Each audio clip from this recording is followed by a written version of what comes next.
Final గా previous house అయితే okay చేసాం. 282 డేస్ సిరీస్ లో ఇది డే 12. అసలు క్లీనింగ్ చేయడానికి రూమ్స్ తీసుకుంటున్నానేమో అనిపిస్తుంది. ప్రీవియస్ రూమ్ కూడా క్లీన్ చేసిన నెక్స్ట్ డేనే ఖాళీ చేయాల్సి వచ్చింది. ఇదేమవుతుందో చూడాలి. అదేంటో క్లీనింగ్ చేసేటప్పుడు శూలం లాకెట్ దొరికింది. ముందే మనం శివయ్య భక్తులం. హ్యాపీగా అనిపించింది. ఇక క్లీనింగ్ స్టార్ట్ చేసాం. పక్కనే ఖాళీ ప్లేస్ ఉంది. పిల్లలు క్రికెట్ ఆడుతున్నారు. లోపల బయట ఊడ్చినాక మంచిగా బోర్ ఆన్ చేసి డీప్ గా వాటర్ తో క్లీన్ చేసినాం. అంతా క్లీన్ చేశాక లాస్ట్ లో గార్డెన్ లో ఉన్న ప్లాంట్స్ కి వాటర్ పట్టాను. మళ్ళీ రూమ్ అంతా మాఫ్ కొట్టాం.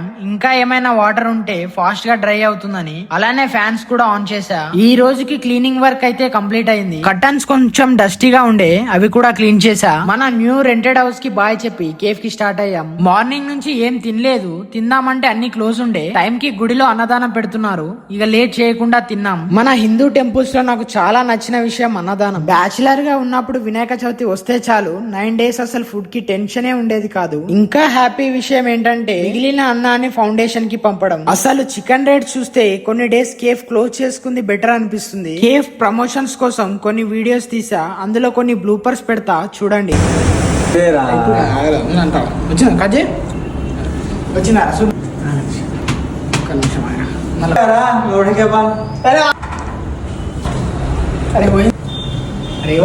ఇక నైట్ బెడ్ ఇంకా కొన్ని ఐటమ్స్ రూమ్ లో వేసి మళ్ళీ కేఫ్ కి వచ్చాను. కూల్ డ్రింక్ చూసుకోలేదు.